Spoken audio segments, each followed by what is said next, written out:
The document has been sealed, the decision has been recorded, and the door that once stood ajar for the Duchess of Sussex has been closed in a manner that admits no reversal. The palace did not shift because of anger. It shifted because of arithmetic. For nearly 6 years, the institution had preserved a fragile ambiguity, a deliberate vagueness that allowed the world to imagine that reconciliation remained possible, that some future Christmas or some future crisis might quietly restore what had been broken. That ambiguity was not sentiment. It was strategy, an instrument of statecraft designed to keep options open while the family measured the cost of every possible outcome. What changed was not the temperature of a grievance, but the conclusion of a calculation, one that had been running silently in a small set of rooms where no cameras are permitted and no minutes are ever released. Somewhere in that quiet architecture, a decision matured, was tested, was weighed against the century ahead, and was finally signed into permanence. And the moment it was signed, a private understanding that had survived 3 years of speculation ceased to exist. Before we go deeper into what this really means, make sure to subscribe so you don't miss a single update. The room in which such things are decided is not grand. That matters because the public imagination insists on thrones and vaulted ceilings, when in truth the machinery of monarchy operates in modest chambers with heavy curtains, long tables, and a clock that is always slightly too loud. On the morning the final language was agreed, the curtains had been drawn only halfway, and the light fell across the table in a single pale band that divided the surface into 2 unequal halves. On one side sat the folder, on the other sat nothing at all. The folder itself was unremarkable, a stiff card cover in the muted institutional shade that has served the household for generations. Inside it were perhaps 9 pages. That mattered because the length of a document, in an institution of this kind, is inversely proportional to its consequence. 9 pages meant the arguments had already been had. 9 pages meant that everything provisional had been stripped away, that every softening clause and every conditional phrase had been struck through in earlier drafts, and that what remained was the residue of a conclusion no one in the room intended to revisit. No one spoke for some time. That silence was not hesitation. It was ceremony. The private ceremony of people who understand that they are about to make something irreversible, and who wish to give the moment the weight it deserves, before the weight becomes permanent. The king entered without announcement, which is itself a signal within a household governed by signals. He did not sit immediately. He stood behind the chair for a measured interval, one hand resting on its carved back, and looked at the folder as a man looks at a diagnosis he has already accepted. That gesture mattered because in the language of the institution, hesitation before a document is not indecision. It is the acknowledgement that the document will outlive the man who signs it. When he finally sat, he did not open the folder. He asked, according to a documented private account of the morning, whether the language had been reviewed for what he called the long reading, meaning not how it would land in the press cycle of that week, but how it would be read in 50 years by people for whom every figure in the room would be a name in a footnote. That question mattered because it revealed the true audience. The statement was never addressed to the public. It was addressed to the future. An aide answered that it had. The king nodded once. Then he asked a second question, quieter, and it was this second question that those present would remember longest. He asked whether there was any version of the text that left a door open. The answer was no, not because cruelty had won, but because ambiguity had failed. Every prior attempt at softness had been read as invitation, every silence as strategy, every unclosed sentence as a hinge someone might one day push. The institution had learned at considerable cost that a door left ajar in public life is not a kindness. It is a permanent negotiation. The king placed both hands flat on the table, and in that gesture the last conditional clause in a 6-year story quietly expired. For the king, the moment was not victory. It was subtraction. He had spent a lifetime learning that a monarch's greatest power is the power to decline, and he had spent the last years of that lifetime discovering that declining is a form of grief. He had wanted, in a way he had never expressed publicly and would never express publicly, a different ending. That desire had been documented. In the oblique institutional manner, such things are documented in a memorandum from an earlier year in which the possibility of a phased return had been sketched in 3 neutral paragraphs. Those paragraphs no longer existed in any active file. He knew that. He had watched them be removed. For the heir, the moment was not subtraction. It was closure of a wound he had stopped describing aloud. He belonged to the archetype the institution privately depends upon and rarely thanks.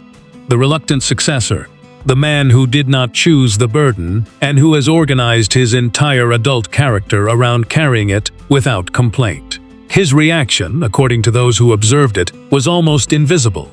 He did not lean forward, he did not exhale. He simply looked at the window, and then at the clock, and then at nothing. That mattered because for him, the story had never been about a statement. It had been about a decade in which every family conversation had been conducted with the awareness that it might later be read aloud by strangers. For the princess who has become the household's steady stabilizer, the moment carried a different weight entirely. She had spent years absorbing the institution's shocks, the way a foundation absorbs a tremor, silently, structurally, at cost. Her instinct, documented in a recorded internal note from an earlier consultation, had always been toward the preservation of children's futures over the settlement of adults' grievances. She had asked, more than once, whether any final language could be written in a way that a child reading it in 20 years would not find cruel. That request had shaped 3 separate revisions. It mattered because it is the only recorded intervention that softened the final text at all. And for the displaced insider, the figure at the center of the document, absent from the room, unrepresented at the table, the moment would arrive later, through an intermediary, on an ordinary afternoon, in an ordinary house, thousands of miles from the chair she had once been offered. She would not learn of it from the king. She would learn of it from a phone that rang twice. To understand why this carried such force, the story must return to a dinner that was never reported. Held in a private dining room on an evening in early autumn, at a table set for 6 that had been quietly reset for 5. The removal of a place setting is, in institutional terms, an act of administration. A card is lifted, a chair is drawn back, a footman adjusts the spacing so that the asymmetry does not announce itself. It takes 11 seconds. That mattered because the 11 seconds were witnessed, and because the person who witnessed them understood immediately that the evening had been reclassified from a family gathering into a briefing. The dinner had been arranged according to a family memorandum later preserved as a clearing conversation, an old household term meaning a discussion in which grievances are aired once, in full, and then formally set down, never to be raised in that form again. In simple terms, it was meant to be the last argument. The intention was reconciliation. The mechanism was catharsis. The outcome was neither. What went wrong was not shouting. There was no shouting. What went wrong was a single sentence, spoken near the end of the second course, in a tone so mild that half the table did not register it as consequential. It concerned the question of what could and could not be spoken about publicly afterward. It concerned, in essence, whether a family conversation could be permitted to remain a family conversation. One party understood the request as protection, the other understood it as a gag. That divergence mattered more than any accusation exchanged that year, because it revealed that the 2 sides were not disagreeing about facts. They were disagreeing about the nature of privacy itself, whether it was a shelter or a cage, whether silence was dignity or suppression, whether the institution's oldest instinct was a form of care or a form of control. 2 people can survive a disagreement about facts. They cannot easily survive a disagreement about what silence means. The evening ended early. Coats were brought without being requested. A car was already waiting, which meant someone in the household had anticipated the outcome before the dessert plates were cleared. That anticipation mattered because it proved that the institution had already begun preparing for failure while still publicly hoping for success. And on the sideboard, when the room was cleared, the removed place card remained where a footman had set it down, face up, the name still legible under the lamplight. No one threw it away. Someone filed it. The confrontation that followed did not occur that night. It occurred 11 months later, in a corridor, and it lasted under 4 minutes. Corridors are where the real business of families is conducted, because corridors have no seating, no agenda, and no scheduled end. Two people met at an angle in a passage between two state rooms, both en route to obligations that did not concern each other. Neither had planned it, both had rehearsed it. The first thing that happened was that neither spoke. That silence extended past the point of awkwardness into the territory of decision. In the language of such encounters, a silence of more than a few seconds is not an absence of speech. It is a negotiation over who will define the terms of what follows. The older man spoke first. He asked how the children were.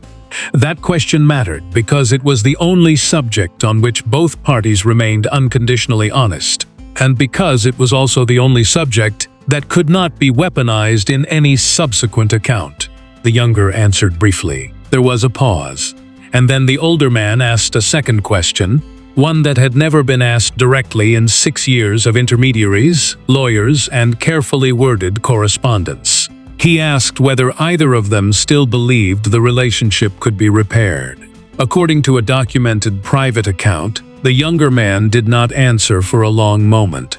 He looked past the older man's shoulder at a portrait he had walked past 10,000 times and had never once studied. Then he said that he believed it could be survived, but not repaired. Survived, but not repaired. That admission was the hinge of the entire story. Not because it was hostile, it was not hostile. It was the least hostile sentence exchanged between them in years. But because it was accurate. And accuracy, in an institution built on the productive maintenance of appearances, is the most destabilizing substance there is. The older man absorbed it without visible reaction. He said quietly that he understood. Then he said one more thing, and the account preserves only its substance, not its wording, that if repair was impossible, then the institution could no longer be asked to behave as though it were possible, because doing so imposed a permanent uncertainty on people who had not chosen it. That was the moment the calculation began. The corridor cleared. Both men proceeded to their separate obligations. Neither mentioned the exchange to their households that evening. But within 9 days, a review had been opened. Institutions do not grieve, they reorganize. That distinction matters because it explains why the weeks that followed produced no drama at all, and why the absence of drama was itself the clearest evidence that something final was underway. The first sign was a schedule. In a royal household, the forward calendar is a rolling document extending 18 to 24 months ahead, populated with provisional entries. A placeholder, in simple terms, is a penciled possibility that has not yet been confirmed but has not yet been ruled out. For 6 years, a small number of such placeholders had persisted in the outer months of the calendar, unlabeled, unexplained, and quietly protected. They represented the theoretical possibility of a return, a Christmas, a jubilee, a memorial, an anniversary. In the space of 1 working week, they were removed, not deleted with commentary, simply not carried forward into the next revision.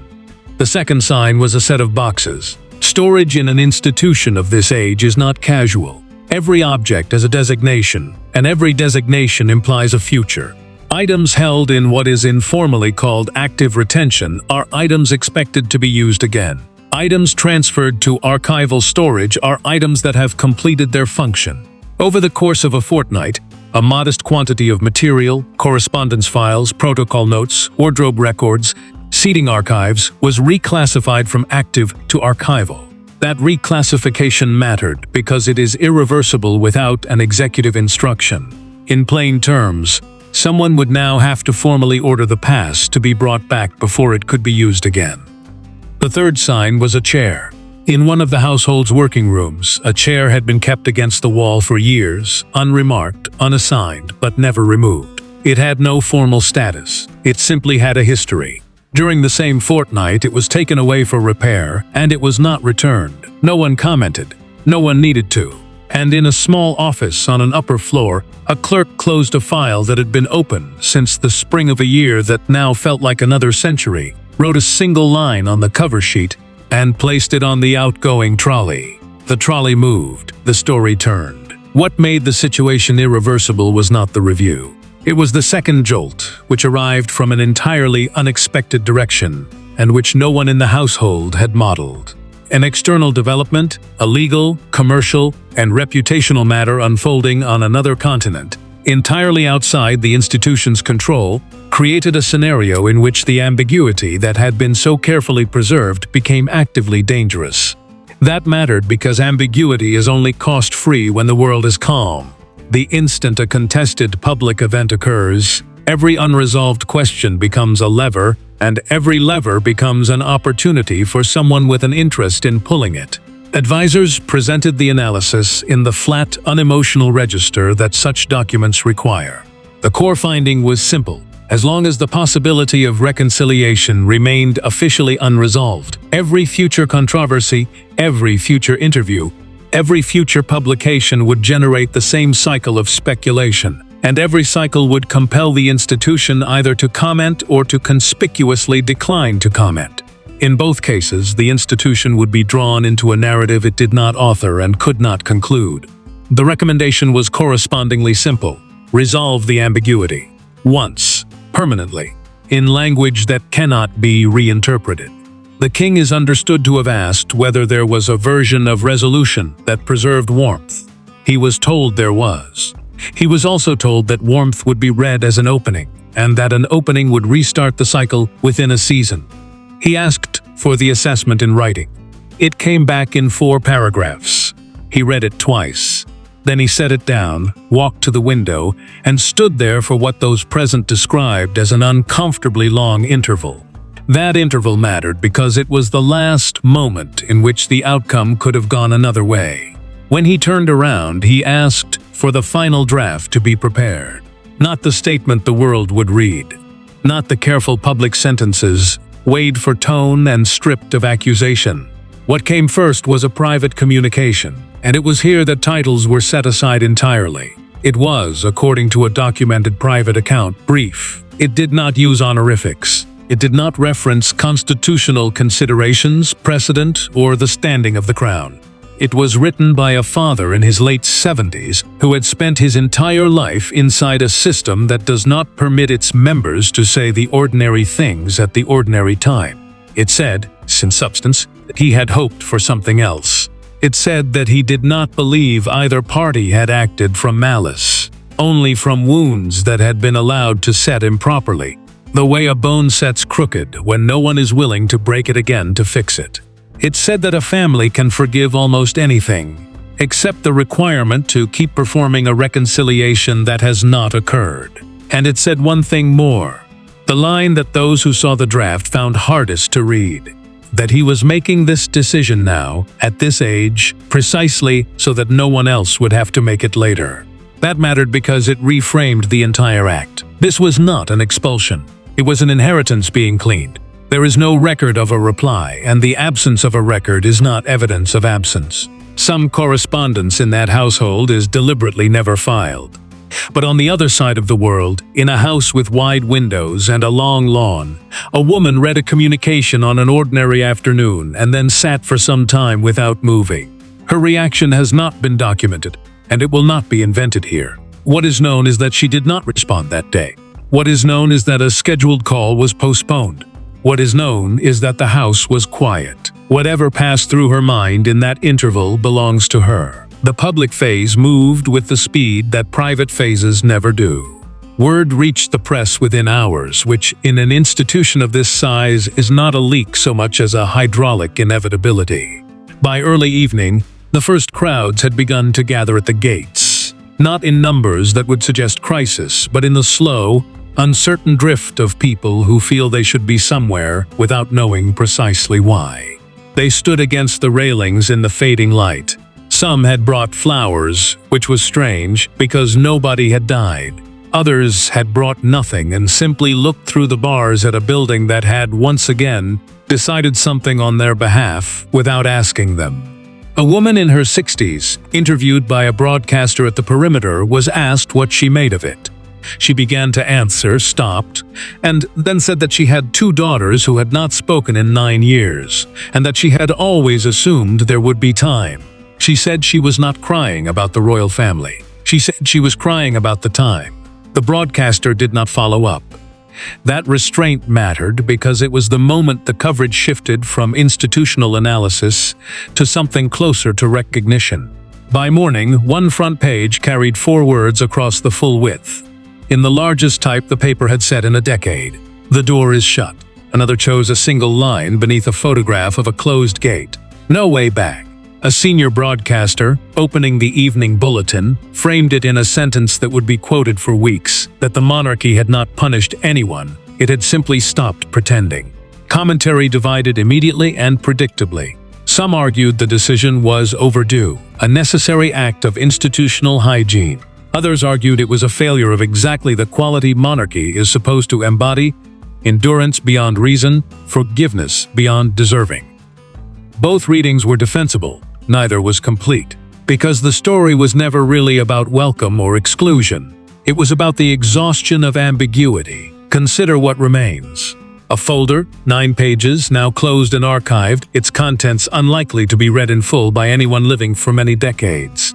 A place card, filed rather than discarded, bearing a name that will not appear on a seating plan again. A chair taken for repair and never returned to its wall. A calendar, revised, in which certain outer months are now simply empty. 4 objects, no speeches, no confrontation before cameras, no warnings. That is how institutions actually end things. Not with proclamation, but with paperwork. And here is the part that will be misunderstood for years. Nobody in that room believed they were winning.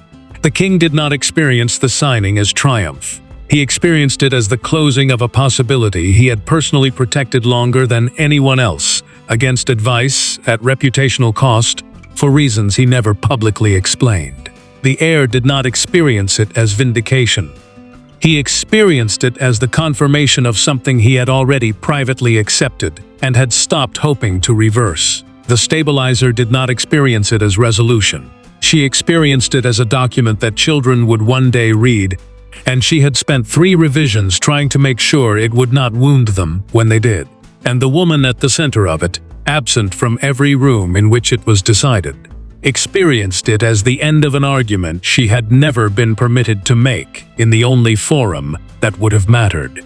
There is no villain in this account. That is precisely why it is tragic. To be clear about what was decided and what was not, the decision concerned formal standing within the institution, participation in official occasions, representation of the crown, position within the working structure of the monarchy. It did not and could not alter the facts of blood, of children, of shared history. An institution can revise a schedule. It cannot revise a birth certificate. But institutions are how families in public life conduct their relationships. And when the institutional channel closes, what remains is only the personal one.